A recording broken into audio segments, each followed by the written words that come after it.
Intimate partner violence is more prevalent for women in the U.S. than breast cancer and diabetes combined. We're talking about the role of healthcare providers in identifying and preventing such violence. We also know that, many people who are being hurt by their partners are prevented from seeing providers on a regular basis. Sometimes that changes during pregnancy.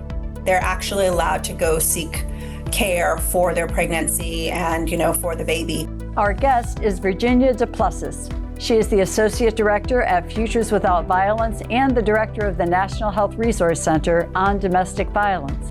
Unfortunately, I don't think that we are going to be put out of business anytime soon in terms of thinking about an end to violence. And we're really leaning into, what are new areas that we can think about that contribute to violence happening and violence being tolerated. This is Conversations on Healthcare.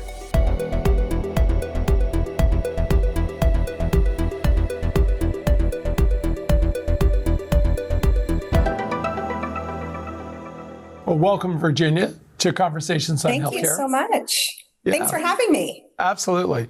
We always like to start with an overview, and I wonder if you could tell our listeners how Futures Without Violence works towards its goal, and maybe explain the role of the National Health Resource Center on domestic violence as well.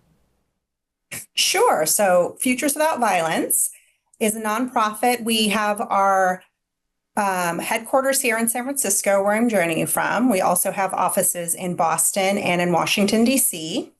And really, our name says it all. We're trying to work to create that future without violence.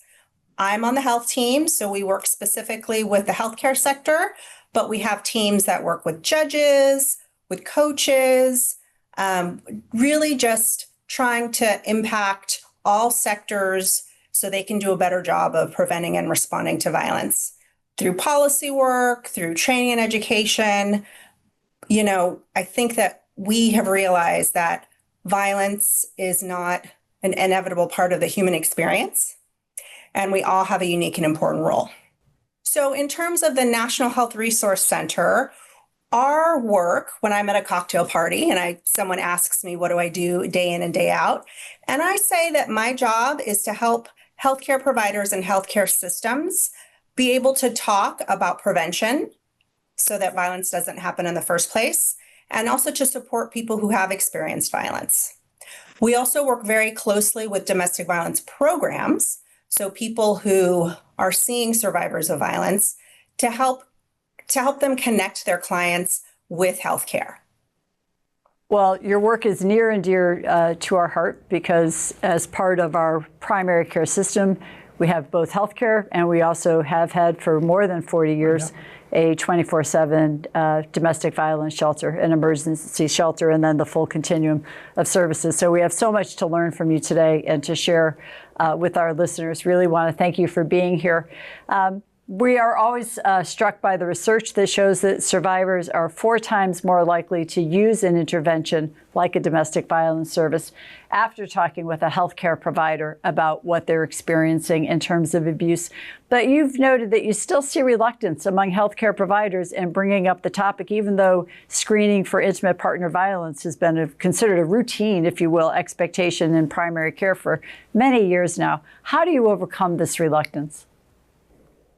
I think really the big message to healthcare providers and health systems is that no one should be doing this alone, right? So we don't expect healthcare providers to be experts in how to help, the nitty gritty of helping someone who's experienced violence. It's really important to partner with those local programs in your community.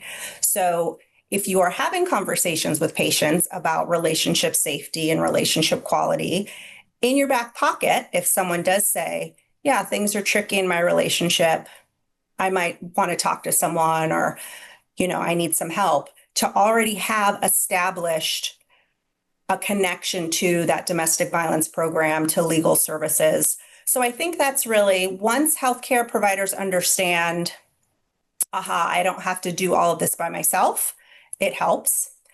The other thing to just remember is, it's not as if healthcare providers don't also have their own experiences of violence, whether it's currently, in their past, in their family of origin.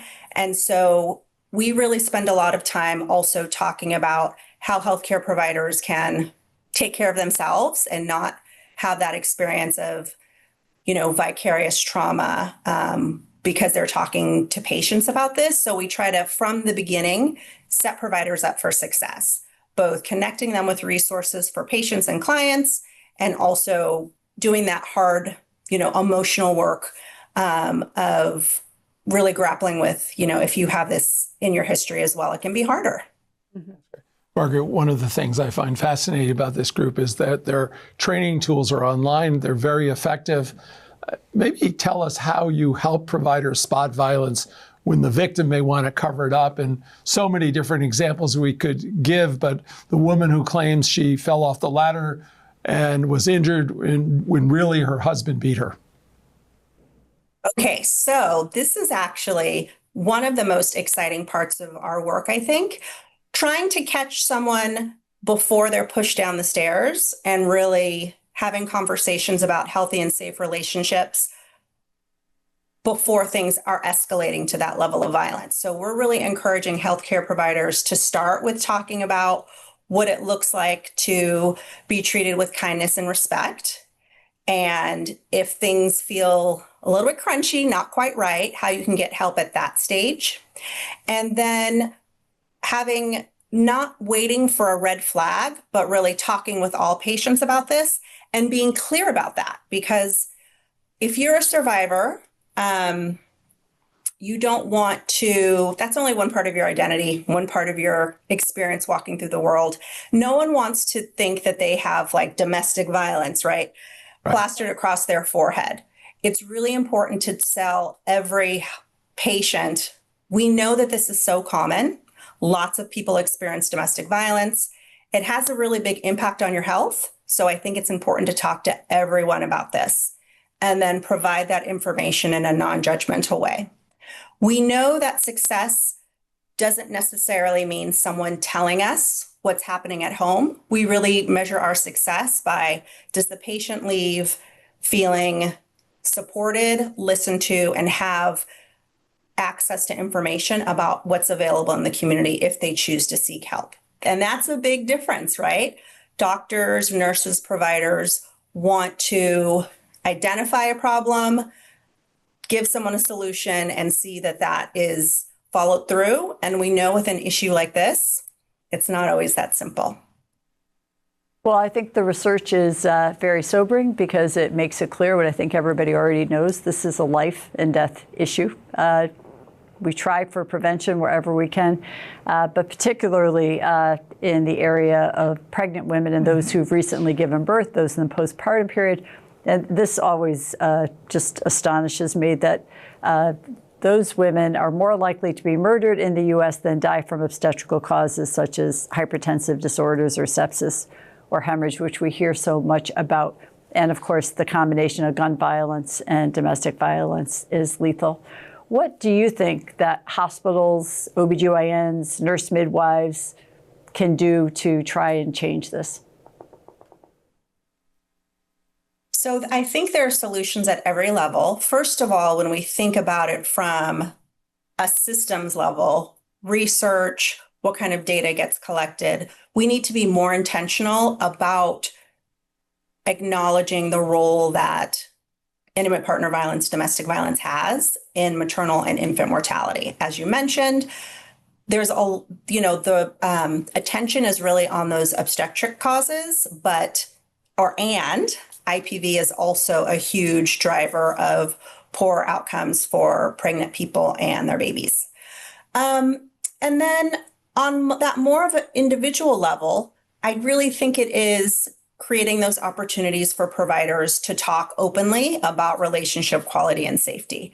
The beautiful thing about pregnancy and postpartum is providers just have more touch points with patients. We know that sometimes what it takes for someone to feel comfortable bringing this up, accepting referrals, is that time together, is building that trust. So this is a really unique opportunity to have that impact.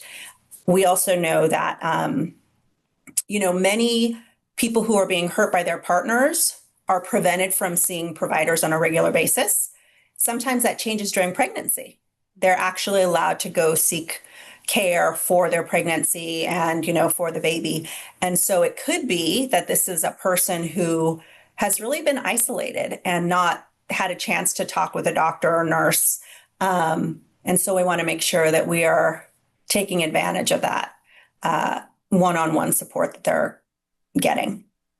Thinking about providers building trust, certainly that's sort of the foundation of the community health center movement. And I know you're engaged working with community health centers. Maybe talk a little bit about what the National Training and Support Project is doing in helping them out as well. And just as a reminder, I think most of our audience knows that 1,600 health centers across the country, 10,000 locations, 31 plus million individuals served. Yeah, so we also have a resource center that is specific to community health centers. And again, building that motivation and prioritizing, talking about violence in that clinical setting and those really close partnerships with the community organizations that serve survivors. So we do training and technical assistance, we have national events, we have lots of resources that are available online.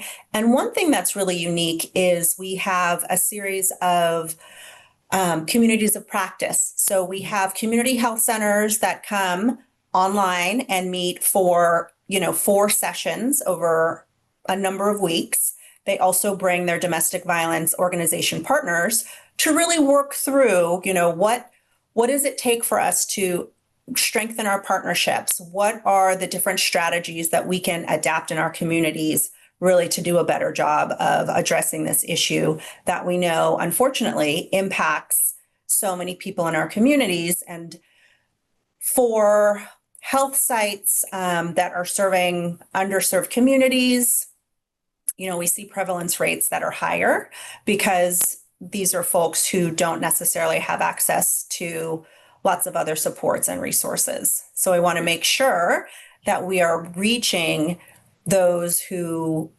are typically underserved. And you described the structure of how people come together. Any best practices that you've identified and are sharing with other health centers in terms of good examples of that intervention? Sure. Definitely. So a couple of things, some of them are topical. So, how do we specifically reach survivors who may be experiencing homelessness? What are the strategies that we've created in community for survivors who are struggling with substance use? And so it's really a lot of bidirectional learning. Here at Futures, we have many, many years of this national overview of what's happening in communities, participating in research to identify those best practices. And we know we can learn from community. So I think part of our cornerstone really is, as I talked about earlier, developing those partnerships between health settings and social service settings. And then doing this universal education on healthy relationships and providing information about where to get help if someone is experiencing violence. And that can be applied in a lot of different ways. Well, one place I'd love for you to expand upon is the school setting and adolescents, right? A particularly vulnerable group, hopefully becoming more self-aware, able to both advocate for themselves and protect themselves. But you say that providers need to be prepared to talk to people of all ages. So tell us, particularly in relationship to teens, they're transitioning sometimes with their pediatrician, sometimes they've moved on to more of an adult provider, they may be in a school-based health center or Planned Parenthood or another organization. What are you recommending for those providers in terms of training and activity? I'm so glad you asked about adolescents. Part of my career actually was in adolescent health, working for a county public health department that did health education for teens. And then I did some work also in a high school, school-based health center. So this is a topic that is near and dear to me. And as you mentioned, it's a time of incredible development and growth for young people. They are practicing relationships, figuring out what does it mean to be romantically involved with someone, or maybe it's not romantic, maybe you're just having sex, that's okay too. And so we have this period of time that we can have a lot of influence on those beliefs and behaviors moving forward. So a lot of times we actually approach it more as, what would you do if a friend were in this situation, right? Because we know there can be some reticence to that kind of direct inquiry about what's happening in your life. It's more about being a good friend. Bystander intervention, I think, is also another strategy that's really powerful in this age group, because people want to feel that they're making a difference in their community, right? And we do see, unfortunately, rates of teen dating violence are high. We know that for fatal domestic violence, that age group, 15 to 24 is the highest age group where we see intimate partner homicide. So I think it's really incumbent on us in those health settings to make sure that we're talking about this at every visit, and having the message in lots of different ways, having your provider talk with you, having posters in your clinic, having those safety cards in your bathroom. So really saturating those settings to make sure that young people know this is an important topic that is going to be covered, in our health settings. And the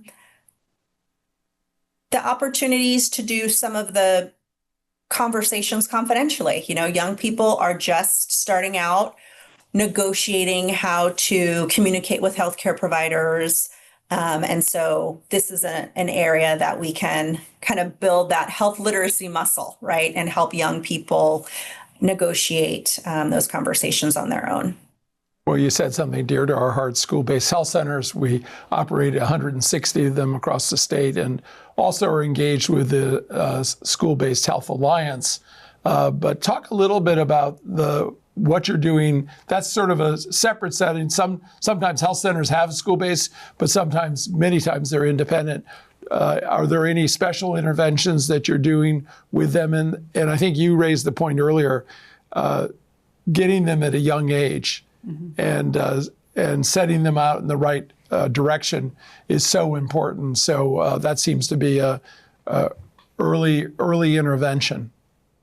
Early intervention in the health center, and we again like to have kind of a saturated environment. So what else is happening in the school that really supports young people entering into healthy and safe relationships, speaking up if they see something that's not quite right. So another arm of Futures actually has a program called Coaching Boys into Men, which helps young people also navigate and talk about respectful relationships in that athletic setting. I mean, we've seen successes where, if we have multiple programs happening at one school site, just the impacts are even more powerful. Mm-hmm. And I think that all of the interventions that we've seen, all of the strategies really hinge on harnessing the enthusiasm and energy of young people as they are developing into adults, right? And identifying their own values. Like if we can have a conversation about what kind of person do you want to be in this world? What kind of friend? What kind of partner? That is really powerful. Mm. And I think in the adolescent health setting, especially, most providers are oriented toward that, right? They're really excited to do this kind of anticipatory guidance, and they're not strangers to it. So we are really just providing additional tools and supports, ideas for how to have these conversations. But most of the time, those providers are, they've got the skills. They just need a couple more tools in their toolbox in order to feel successful and effective. That's right. That's so important. And if we learn anything in community health, that it takes a village, and there's a continuum. It's never too late for prevention. It may be secondary. It may be after an initial event has happened. But I wonder, and don't know if this is within your scope within futures, but certainly a critical partner is law enforcement and the folks who respond to those 911 calls and make the assessments, determine the level of risk, and make the decision about arrests, not arrests, and then into the court system. And I think we've seen progress in funding along that whole continuum, from primary prevention down to let us make sure that we get through this situation without loss of life and don't have recurrence. Tell me what you're doing with law enforcement around that kind of training and education about their role, prevention if we can, secondary prevention if it has to be, but at all costs trying to protect life. Yeah, so a couple of things I'll mention. For all of our work in partnerships, we see the importance of bringing in many community partners, right? So when we have coordinated community response teams, we encourage, who in law enforcement can you bring to the table? It is important to remember that the majority of survivors do not engage with law enforcement, which is why, again, it's so important to make sure that other helpers like healthcare providers are also doing this prevention and response work. And we have a long history, especially working with judges, right? So that's a little bit further in the criminal legal system, but I think it does also send a really big message to make sure that we have law enforcement that is trauma informed, right? That really understands some of the dynamics that go into intimate partner violence, and why is it that someone might be reluctant to call the police or to say they want to press charges, and kind of by increasing that understanding, we see the frustration lower a lot, because that is some of the feedback we've gotten is, police officers are like, I show up at this house many times. They never want to press charges. Why do I even come anymore? And just to help them understand how that is part of that trauma response, the empathy really increases, I think, which helps overall. That's great. Yeah. And we see the importance in our own work that we do, having people in the courts. We have 2 full-time people who are in the courts, working with the district attorney, working with the judges, and obviously working with the police. And so on their home territory, which is very important in a place where women come in quite often. I want to shift topics a little and talk a little bit about human trafficking, which affects nearly 28 million people worldwide, has similar devastating health impacts as intimate partner violence. What more can the healthcare sector do about human trafficking? And is that an area that you are focused in on? Yes, so especially our community health center project does have particular resources and learning communities that are focused on trafficking and exploitation. We know that there's so much overlap of all these issues: sexual assault, domestic violence, trafficking, exploitation, and helping providers, helping systems normalize conversations. I think especially for trafficking, it can feel overwhelming and scary to say, I'm going to address this. And just remembering, okay, what can we do from that prevention and early intervention standpoint? And then, of course, if things have escalated, where can we send someone for help? What are the resources that we can call in to help a victim or survivor? And again, when we think about young people and adolescent health, that's also a really vulnerable time for young people, especially those from marginalized communities, being more at risk for being trafficked or exploited. And so, we don't want to scare people off, but we also want to be realistic about this experience that is pretty prevalent. Well, we're always interested in learning from you, from others, and what people are doing in other parts of the country. So we've heard about the ACEs Aware Family Resilience Network in California. Very intriguing. Why don't you share that with us and our listeners? Sure. So here in California, we have really been investing in how do we reduce the number of adverse childhood experiences of Californians. And so the state has really made an investment in grants to community groups, and we're providing training and technical assistance to really test what works in communities. Not just, I think for some time we were kind of laser focused on those ACEs screenings and what is your number? How many ACEs have you experienced in your life? And that is not a number we can change. So, okay, we've identified, but really what can we do to help promote healing and thriving, right? If we do have folks who've experienced ACEs, and what can we do for prevention? And part of what I think is so beautiful about the ACEs program is identifying things that help that don't require a lot of additional resources or going to appointments. It's like, how do you build strengths within yourself to help emotionally regulate, to reach out for support in your community, identifying those cultural values and traditions that bring you strength and happiness, and really leaning into that. So I love that project. I think it's so important, even as we talk about all of the negative impacts and devastation that all of these different, forms of violence bring, really bringing it back to, we have strength, personal strengths, community strengths that can help us heal and thrive. That's great. And that's what we're leaning into. Oh, that's great. Virginia, I'd like to talk about Future's future. So maybe you could tell us what the state of your financial model is right now. Has it been impacted by what's happening in Washington? And then maybe just sort of programmatically, what are you thinking about as you look out on the horizon? Yeah, so, unfortunately, I don't think that we are going to be put out of business anytime soon in terms of thinking about an end to violence. And we're really leaning into, what are new areas that we can think about that contribute to violence happening and violence being tolerated. So how are ways that we can change social norms, right? And so some of our work is around the experience of manhood and boyhood and how we can really bring a healthier masculinity.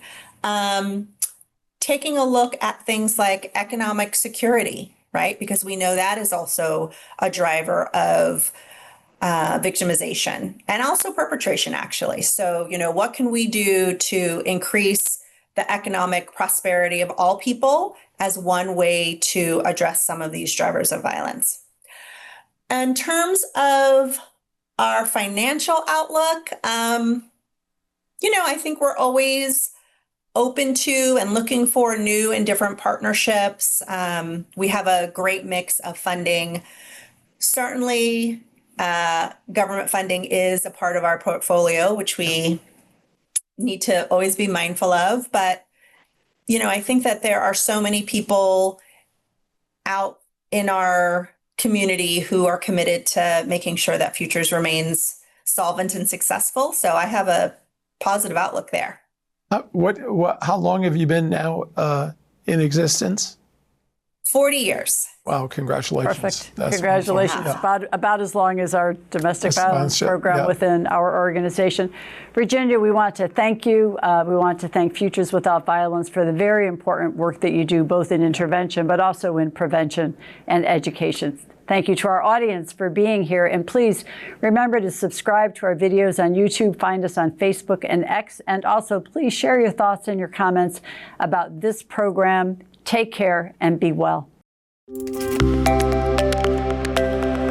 This copyrighted program is produced by Conversations on Healthcare and cannot be reproduced or retransmitted in whole or in part without the express written consent from Community Health Center, Inc. The views expressed by guests are their own, and they do not necessarily reflect the opinion of Conversations on Healthcare or its affiliated entities.